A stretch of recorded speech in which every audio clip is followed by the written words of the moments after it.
What is up, my fellow YouTubers? Decided to throw a little RC collection video up. I guess I'll jump right into it. And these are the two minis that we have. We have the RC18MT by Team Associated. Really nice little truck. Four-wheel drive, oil-filled shocks, all that. Just the stock brushed power system in it for right now. Plenty fast. I usually use it in the house. Took it outside for the first time a couple days ago. It's pretty fast in stock form. I was surprised. Just got a 2-cell LiPo battery for it. Also just got a 2-cell LiPo battery for the Losi mini desert truck right here. This also has the stock brushed power system in it. This one's a little bit slower, but it's decent for what it is for right now.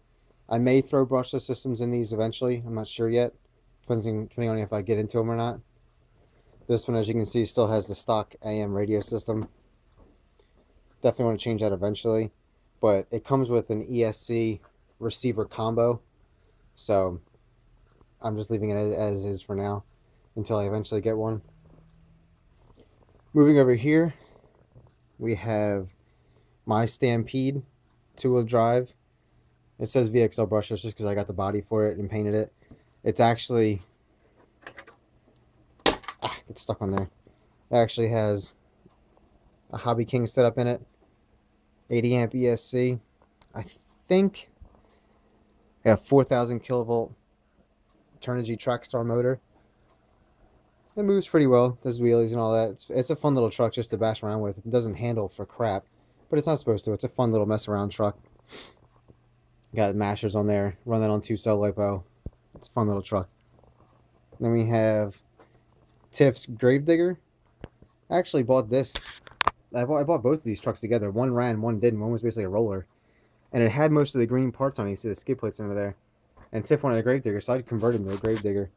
We got the body for it. I got the Monster Jam wheels.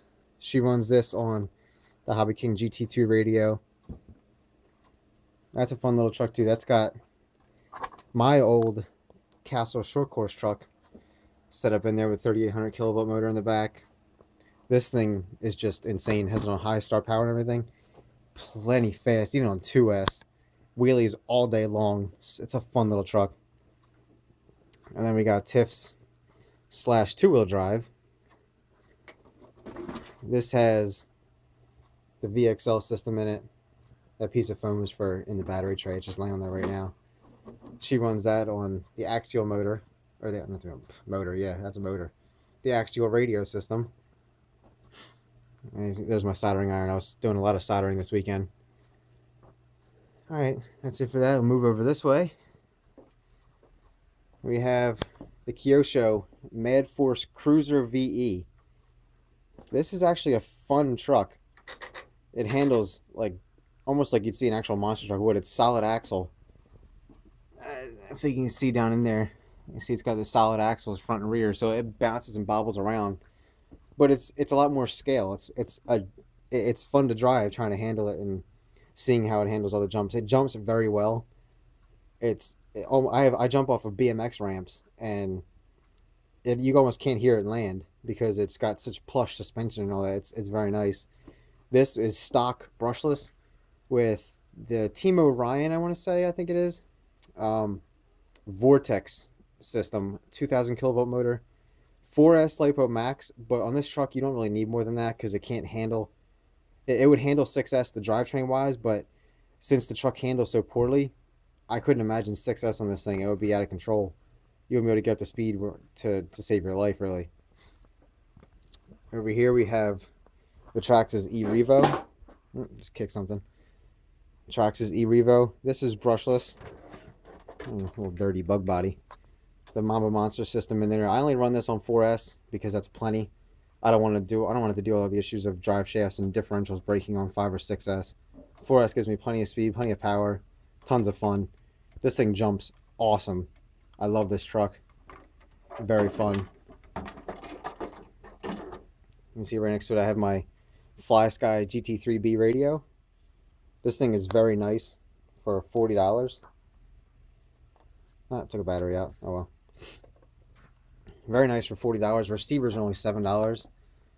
All of my trucks run off of this except for two.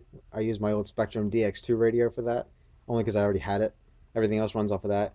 I have the Revo, the Mad Force, the RC18MT, the Stampede, and my Slash 4x4. I think all of those run on this radio, and then two other ones run on the Spectrum.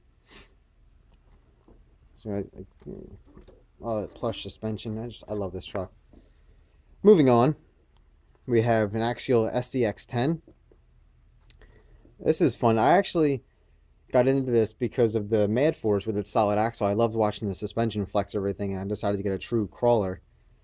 And I picked this up for pretty cheap. I don't like the body, but it does for now, I guess.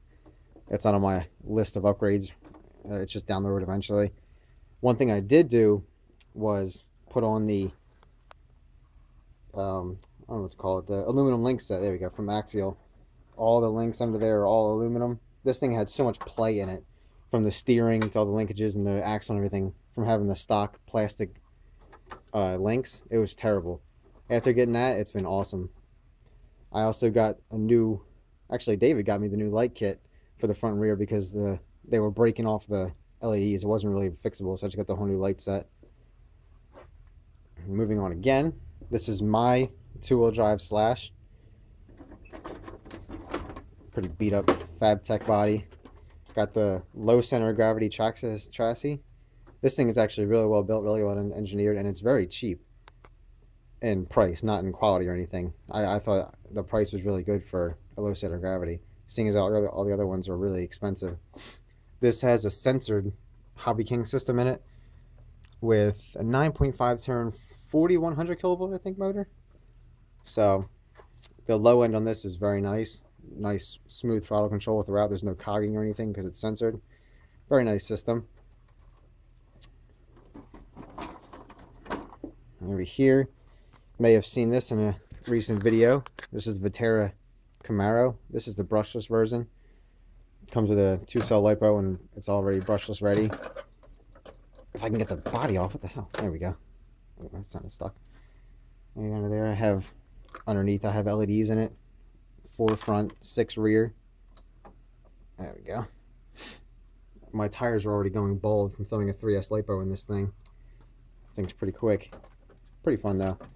Really nice deal for brushless ready. Comes with the 2S lipo and all that. Pretty good deal. And last but not least, Slash 4x4. Custom painted monster body. Basically just black with green flames and some monster stickers. Outerwear's covered because this thing contracts dirt like no other. You can see there's already dust in there from before when I was running it. The outerwear cover only lets fine dust through, which you can just easily blow off. I was tired of all the chunks of stuff all around this thing. It was just nasty. This has the Traxxas ET3S ESC from the funny car and a Lowe's 2800 kilovolt motor. Got MIP steel drive shafts all around because I had the Mamba Monster in this before and it was just tearing up drive shafts. Haven't had a problem since I went with the MIPs. And that's basically it vehicle-wise. And you see going down the line, all of them. You have a total of 11, I think. 1, 2, 3, 4, 5, 6, 7, 8, 9, 10, 11. Yes, 11 RCs.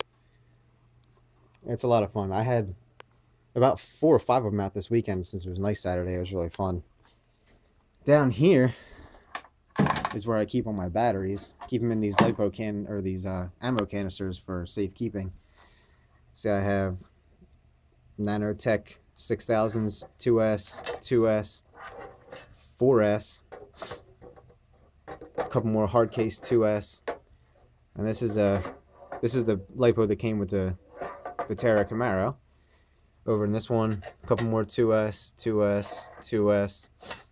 This is the 3S I bought for the Vitara Camaro, zippy.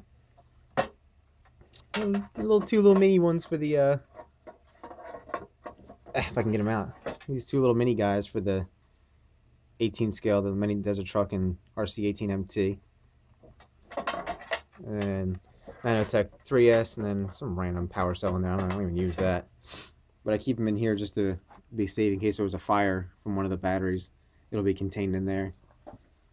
See, I have this little container thing here.